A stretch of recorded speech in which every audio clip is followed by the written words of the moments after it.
Hi everybody, Joshua here from the Heavy Piano YouTube channel. This will be a piano tutorial on Elliott Smith's Punch and Judy. I'll be talking about the chords and the melody, how to play them on the piano. This will be based on my version in my video, so let's go ahead and dig into it. First chord is an F major, and then it becomes F major 7 with a melody. So the upper note is the E natural. So you could play an F major 7 if you wanted. If you want to add that major 7 sound in there, but just on the F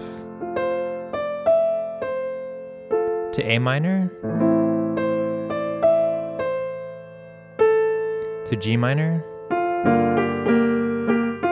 D minor.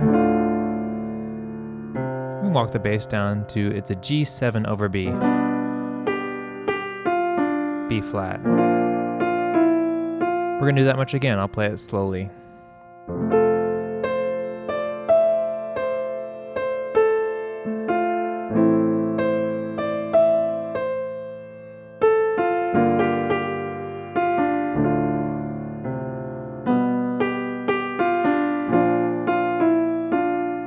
So after that is repeated twice, then it goes to an F chord, and we have this little bass line.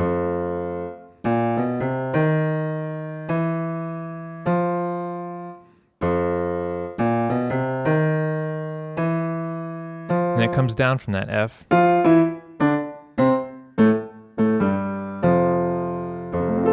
then we have two more times on those verse chords.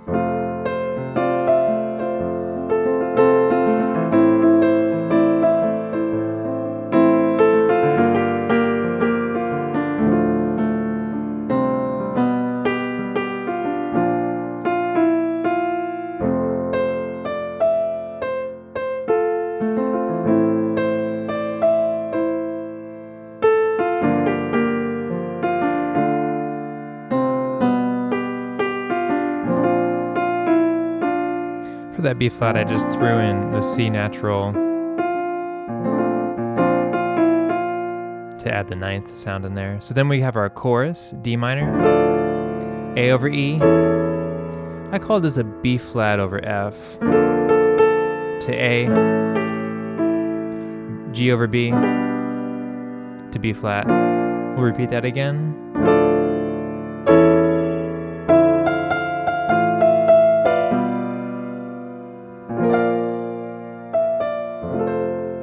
So coming out of that chorus, we're going to go into what I call a quiet verse.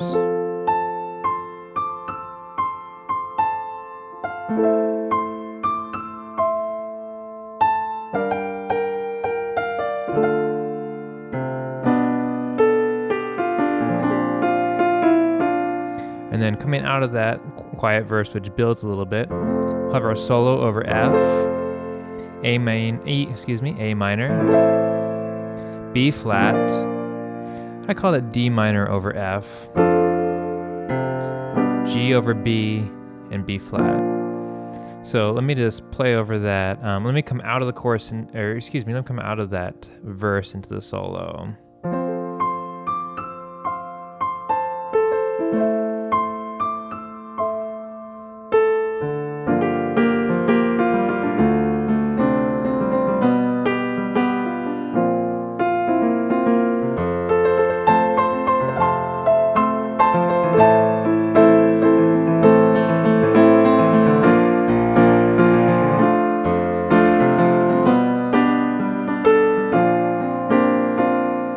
And then we have our chorus again.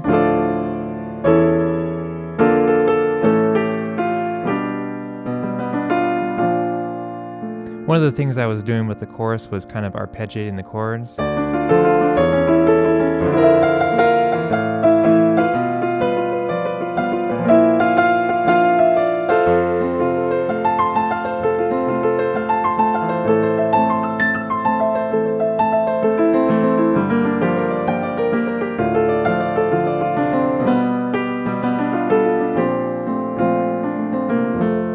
So after that chorus, then you just have the progression on the verse chords. So it's really just that progression for the verses, and then you have the chorus progression starting with D minor. The solo progression is a little bit different, and then you'll have chorus and verse on the way out. So musically, it is interesting, but there's just a few progressions you need to memorize and learn. So what was I thinking about in my version?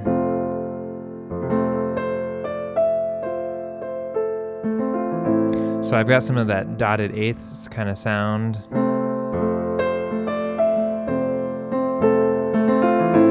Ba-dum bum, ba-dum bum, ba-dum bum. Thinking about that rhythm a little bit in the background of my mind while I'm playing it.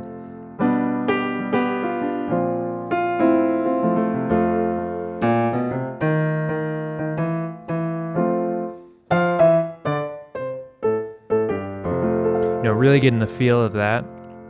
Or trying to get the feel. You know, it's not like just a strict ba-dum, ba-dum, but ba-dum, bum, bum, bum, ba-dum. You know, really landing on that feel back to the tonic on the F chord. Building the chorus.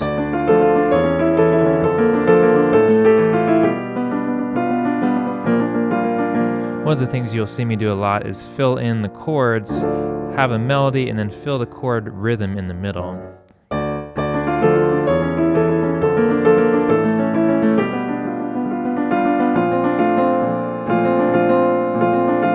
You know, trying to add some rhythms in there, adding a few more notes to drive it when I want it to build, and then pulling back with fewer notes and fewer outlined rhythms when I want to bring the energy back.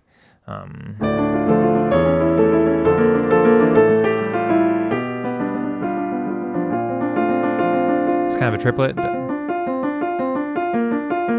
pattern in my right hand. What else am I doing there? You know, notice the difference between hitting the chord and then you have the statement with the melody. Hit the chord, you have the statement with the melody. And then we're going to bring some rhythm in.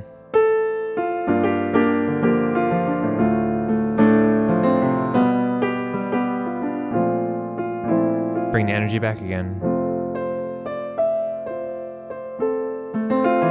And I still have the rhythm there, ba-dum-bum, you know, I have that dotted eighth kind of feel in the back of my mind or in the way I'm feeling the music, but I'm not outlining it every single time. So I, you know, statement.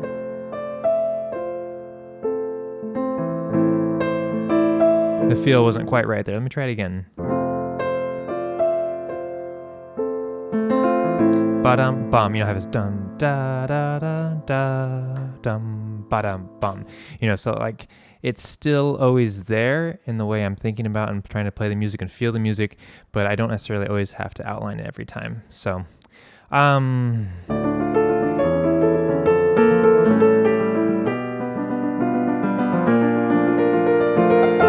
you know, doing a lot of arpeggios is a style that I do a lot when I cover songs on the solo.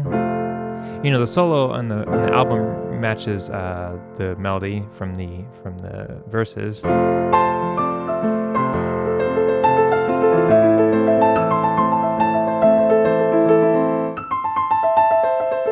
Just outlining that A minor there for that solo. Go back and watch my version to kind of see what I'm doing there.